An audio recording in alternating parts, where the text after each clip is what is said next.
You mentioned this earlier, which is the mainstream representation of Islam and Muslims, and you feeling the need to respond to some of the stuff that they talk about in the mainstream media about us. What has been that like? What are things that you see that are, what are the patterns of the way Muslims are portrayed, and how have you been thinking about combating them? I think right now I haven't really seen anything. Maybe I can't think of anything right now, but like I haven't seen Muslims being portrayed like how they were portrayed like years ago, like which was bad.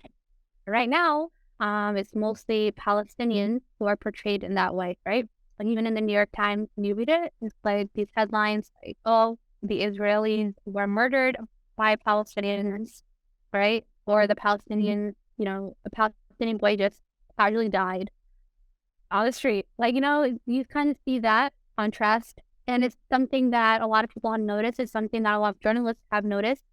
And I'm glad I work for like Middle East Eye. Like we are very assertive when it comes to that kind of stuff. Like people are right. If the Israelis murdered Palestinians, if an Israeli soldier shot a Palestinian boy, we will write that, right? Like we won't beat to the bush like how other organizations do it, like how their big organizations do it.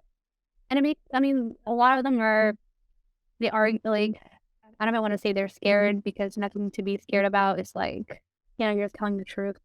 But I mean, right now, um, we've seen where we're seeing in justice whole, just, like I said, the Palestinians being portrayed in that kind of light and in that bad light. And like for me, I don't really have to do much, but I know a lot of my colleagues in other places, like they have to actively, combat this in their newsrooms. It is difficult because, like I said before, these newsrooms are filled with white men. They're filled, even if they're not white men, they're filled with other people who are very strong supporters of Israel, newsrooms are funded by Israel. So right now, I think that is the major problem in journalism. I mean, you see it all the time. You see it in writing. Salam friends, if you like this video, click here to watch the full episode, and please consider subscribing. It helps the channel a lot. In the meantime, stay creative.